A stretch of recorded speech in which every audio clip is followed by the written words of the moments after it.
Open up the floor. Third row left, Dan Hope with 11 Warriors. Zach, Minnesota's got a very experienced offensive line. Just curious, when you watch them on film, kind of what stands out about them? They're big. That's the first thing I noticed. They're all like above 340. They move well. They're very fast. They move laterally. That's definitely going to be a challenge for us on the D-line. But I feel like, we're an experienced D-line as well, so it's going to be a good matchup. Yeah, I know they have an offensive tackle who's like 6'9", 360 or whatever. Does it help that you're going against DeJuan Jones in practice to help prepare for that? Yeah, whenever I see a big tackle, I always compare him to DeJuan and see how big he's going to be. I've been playing against DeJuan since my freshman year, so. I'm sorry. Second row right, Tim May, Letterman row. Yeah, with that said, what is the key against going against guys that are overtly huge like that? Because they're even bigger than y'all's offensive line from an average standpoint. For a guy like you, what is the key there? Just rely on the fundamentals, so just hand placement, make sure your pads are low, making sure your steps are right in the right place, because if they get on you and they get leaning and running you, it's a big body and it's hard to stop it. And for you guys, depth-wise, do you feel like y'all are in a place now where Jack and JT can supplement, you and Javonte and Tyreek? I mean, what's the sense of security, confidence in those guys? Yeah, I trust both of them on the field. They both know their plays, know their assignments. They're both playmakers. So, when I'm not on the field, I trust those guys to go out there and get the job done. Second row middle, Bill Rabinowitz with the Columbus Dispatch. I assume you do go against DeJuan quite a bit. What stands out about him, other than obviously the size? He's big. Like I said, that's the first thing. And despite how big he is, he was a hooper in high school, so he's got good feet. He's athletic. He's not just one of those big guys who can't move. He's got good feet, and that's just the challenge. When you see a big guy, you want to get him to move his feet to get around him. Well, he can move his feet just as well as somebody who's not as big, so that's probably the biggest challenge when going against DeJuan. And there's been a lot of talk. You've embraced this. Coaches have said this is going to be your breakout year. Give me a sense of your mindset as Thursday approaches. I'm just going to go out there and try to make plays, do my assignment, fit in the role the defense has for me and try to make all the plays that I can, or all the plays that come to me.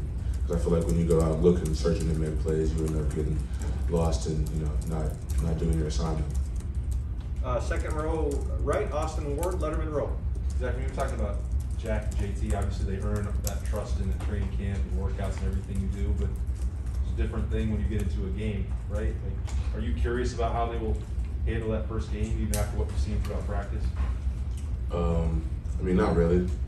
I feel like everybody gets nervous their first game. Everybody has pre-game jitters. So once they get that first play and they'll realize it's just football and they'll be just fine. You're a captain now. Like, what will you tell those guys about game one? Just that. I'll tell them just that. You're going to get on the field, you're going to look in the stands, you're going to be lost for a second. You're like, holy crap, there's a bunch of people looking at me and watching me through on TV, and you just got to take a deep breath and be like, okay, be where my feet are at, be on the field in this play. Don't worry about the play before, don't worry about the play after, just play ball. Second row middle, Nathan Baird with Cleveland.com. Exactly. What did you need to see from C.J. Stroud during preseason camp to have the kind of confidence that he's the guy to be the starting quarterback? I don't really watch CJ practice. People always ask about the quarterbacks, and I have no idea. I just see the ball caught down the field. I have no idea how do you evaluate quarterbacks. That's all on Coach Day. But I have 100% faith in CJ. I've heard from nothing good things from the receivers, that he can get the ball anywhere on the field at any time from anywhere, and that's always an advantage to have a guy like that with that kind of arm running the offense. And what have you seen from the guys lining up next to you, not just Haskell, but especially some of the guys maybe we haven't seen as much, Teron, Antoine? Like, where do you see them being ready to play on Thursday? Yeah, those guys made a big jump, this season. Especially Antoine. I'm most proud of him. He stepped up not just as a player, but as a leader. He's a guy that even I look up to. It's like, okay, if I'm having a bad day, Antoine, he's a guy who will hold me down if I need somebody to, just like Antoine, like this going on. That's the kind of guy I can rely on. And on the field wise, he's taking the next step. He's dominating the run game. He's a good pass rusher. Same goes with Teron. Teron's one of the most physical people at the point of attack on the line of scrimmage that we have. He loves the contact. He loves, fitting guards and setting the edge. And he also is a good pass rusher who can make plays on both aspects. Second row left, Stephen Means with Cleveland.com. Zach, just because of where you went to high school, this was probably a significant step up in competition when you first got here. What was the hardest transition you had to make, just going from Olin Tangi Orange and coming here, even if you were a highly rated guy? Really everything.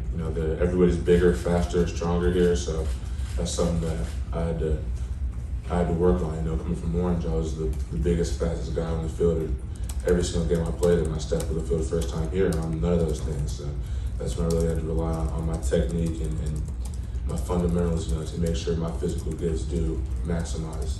How hard do you actually have to go in high school when that's the case? When it's like I always went hard. Front row, middle, Joey Kaufman with the Columbus Dispatch.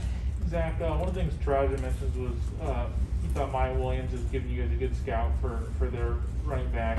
Both are smaller guys. And is there a challenge to go against a guy who's that small and shifty, running behind like a big offensive line and trying to identify him? What's kind of like the challenge of that matchup? Yeah, he's from what I've watched on film, he's an explosive guy. He's good at finding holes and good at finding little seams, and that's something that was a challenge for us. We just got to make sure that we're gapped out, we keep our eyes disciplined, and don't let him have any lanes to run through. Fourth row left, Jacob Benke with the Lantern. Hey, what's up, Zach? So Ryan was talking about starting the season off against a conference opponent. I'm curious, have you noticed maybe a heightened sense of importance or emphasis on starting the season well against a conference opponent? Yeah, Coach Day definitely emphasized that. Early on, we knew once we got the schedule, he knew he was like, we're not. There's no warm-up games, I'd like to say, but we're gonna have to come bring our best foot forward week one. We can't have any slip-ups versus Minnesota because they're a good team, and if we don't play our best ball, then we won't get the outcome that we want. Anything else for Zach? Yeah. Second row right, Tim Main. Let him go. Ryan Day spoke on this. I'm just wondering from a player standpoint, you guys are picked 3 or 4 in the nation right now in the polls, etc. Anything short of victory isn't good enough. Of course, it's the way it is in anything, I guess. But do you feel a pressure? What do you feel here on the eve of a season like this where so much can happen? Good for you guys if you take care of business. You know what I mean? Does it manifest itself from a pressure standpoint? Just try to go 1-0. That's what Coach Day talks about. Leave every game 1-0, and that's what we're going to do going into the game. It's the mindset. All right, we do have a few more here. Zach will go to the far right in the back. Spencer Holbrook, Letterman Row. Zach, now that the season is here, how exciting is it for you as a captain and having seen Javonte grow to finally get to see him out on the field again and put the best foot forward? Yeah, Vontae is probably taking the biggest jump of anybody I've seen in the room. The 2 weeks we had during camp, I watched him just evolve as a pass rusher, get more comfortable with his body, and he's doing things that I learned from. I'll be sitting in my house watching film and watch him make a move, and I'll be watching that move frame for frame to figure out how he did it. There's actually one of the moves that I actually enjoyed using. I learned from Javonte. I saw him hit it one time in practice, and I was like, bet Vontae, after practice, show me how you did that, because I feel like that'd be a good move that fits my skill set. And we did that, and we collabed together, and I added that tool to my toolbox, and we did the same thing as back and forth, me and Javonte. He's like a quicker guy, coming from 250 pounds now where he is. Is that something that you guys can kind of take away from him as somebody who used to be speed rusher that's developing power, whereas some of you guys were power rushers that are developing speed? Yeah, even when he was little, he still was strong. He still had some oomph behind him. But now, he's put a little more weight on it, and he's, like I said, he's carrying it better, not just having the weight to have it. He's comfortable and moving well with the weight that he's put on. Go over here to the far right, Tony Gerdman from Buckeye School. Zach, Ryan also spoke on this, and I'm just interested in the player's perspective. Said he's getting rid of the beard. Can't do it during the season. What do you think? I think he should keep it. I think it looks cool. I think he just needs to, line it up a little bit, and he'll be all right. I like it. Can you do that here in the barbershop, or do you have to take him somewhere? I can cut it anywhere. I don't know how to cut nobody's hair, but he probably has a barber, special Coach Day barber that only is allowed to cut his hair. We will go third row right, Jeremy Birmingham with Letterman Row. Zach, obviously you, Javonte, a lot of you guys on the line have been described as like big jumps from last year to this. Going into the season, where do you feel like is still the next step that you have to take to be what Ohio State fans have gotten to recognizes, you know? Personally, like myself, Yeah, you, and I mean, now that you're captain and the leader of the group as well, how do you see that? you just gotta put on the field.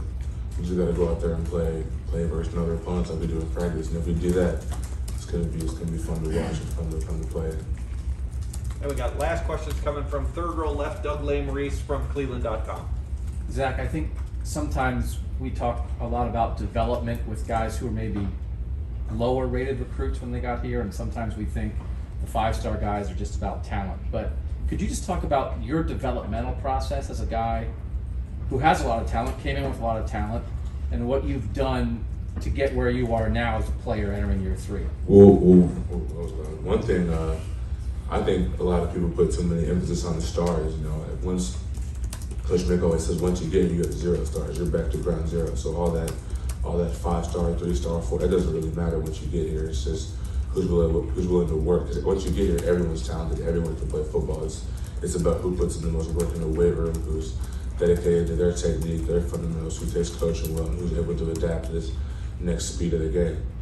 And what have you been happy with sort of what you've done as a player, the work you've put in as you've gotten better each year? Mm-hmm. Yeah, I've definitely seen myself get better, and I've noticed that things freshman year that I couldn't do, I can do now because of that hard work. And there's still some things that I need to work on, obviously, and those are in the back of my head, and I'm working on those every day. But you know, I'll go back and I'll watch freshman year tape of myself and be like, okay, the process is working.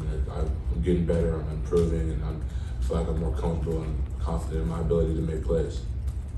And actually, Zach, we got one more. Far right, Clay Hall. One WSYX. inside the beard question. Have you noticed how quickly he can grow a beard?